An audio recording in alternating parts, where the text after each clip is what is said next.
Hi, I'm Eric Summerer, and here's what's coming from the Dice Tower this week. Hey folks, welcome to the Dice Tower News for October 29th, 2012. Now that's a bit of a misnomer because I'm not going to be giving you as much news today as I normally do because of just what's going on. There are so many things going on, but there's a couple really important things I want to tell you.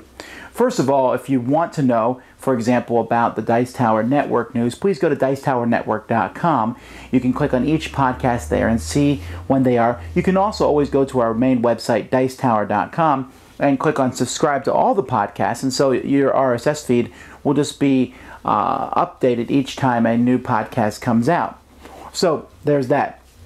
Secondly, though, if you want to know the board gaming industry news, then Remy Gibson always puts that out Monday, Wednesday, Friday. A 5 to 10 minute podcast. There's one out today that you can go listen to and learn about the board gaming news. He's really consistent about getting these out, and so always check that out. Or you can go to GameSaluteNews.com where I post news. There actually wasn't a whole lot of news this past week. We're kind of coming off that Essen high now, and as we're getting into the Christmas season, I'm sure we'll see more game news as time goes by. But there is news, reviews, interviews, and so on and so forth.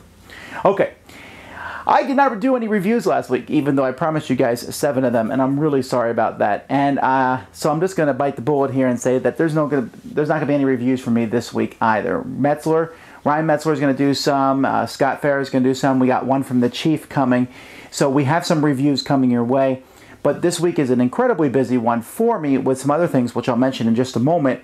And next week, I'm hoping to get out 15 to 20 reviews to make up for this, and then the following week and continue doing that because I have a lot of games to talk about. So we'll get to those very soon. And you can always listen to our podcast, Dicetower.com, where I do talk about a lot of these games I'm playing. Okay, so 3 different things going on this week, and I'm going to talk about them in order from, I'll save the most important one to the end. First of all, the top 100 list is almost done. This week we'll be going from numbers 30 to numbers 11, and then next Tuesday we'll be doing numbers 1 through 10. So a lot of excitement there as we finish up those. Those videos have really kept me busy, and that's been the major part of why I haven't been able to do as many review videos, but those are done. Although we are going to be doing some Christmas shopping list videos, so keep an eye out for those as those come out. Not this week, but soon.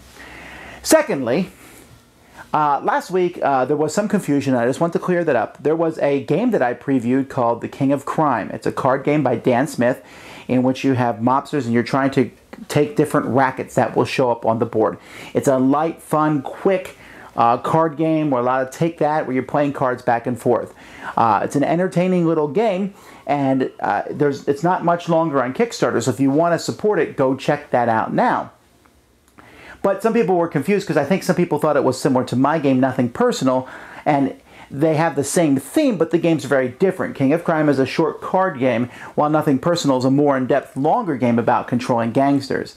Now, Nothing Personal should be coming to Kickstarter, well, today. I don't know what time exactly. I'm keeping my eye on it, and you can do the same thing if you just go to gamesalute.com/nothingpersonal. And believe me, I'll mention it all over the internet once it does come out.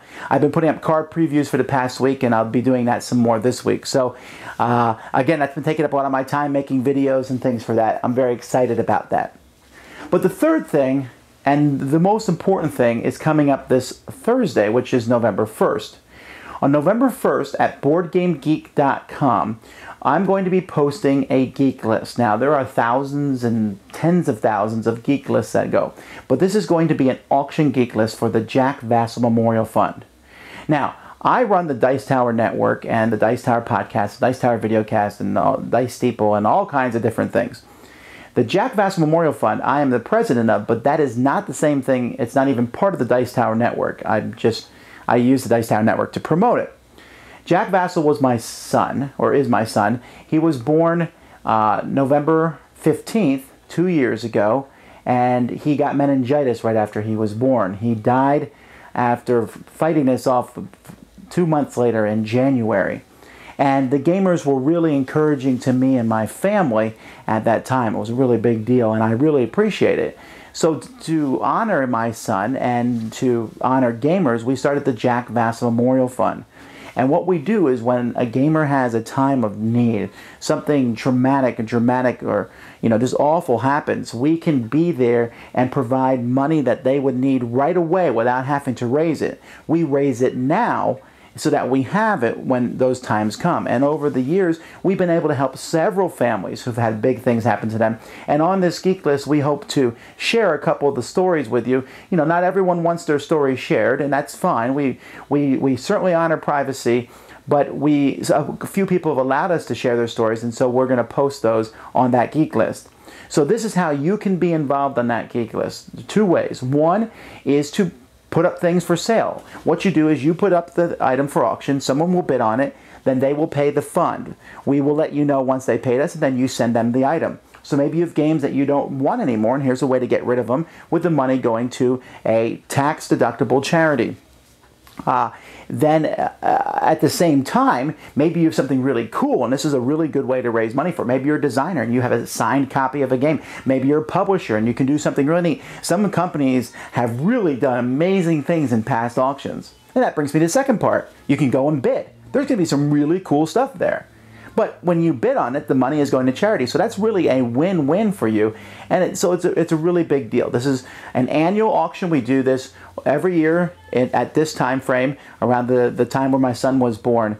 And so the auction will likely end 2 weeks later on November 15th. There's a chance that it will be extended another week. I'm not sure. I'm not guaranteeing you. But I do want you to go check that out. So, again, I'm sorry for not doing my typical load of Dice Tower news and such, but you can find all that on all of our websites anyhow. Well, it's time to get working back on top 100 lists and the Jack Vasel Fund and Nothing Personal. Lots of things going on. This is a super exciting week for me. I hope some of you are going to Board Game Geek Con in a couple weeks. I'll be able to meet you there. Please email me if you are. I'd like to say hi to you when I go through. Anyway, until next time, I'm Tom Vasel. Find all this and more at Dicetower.com. See you soon. Shut the door! That's right. Shut it.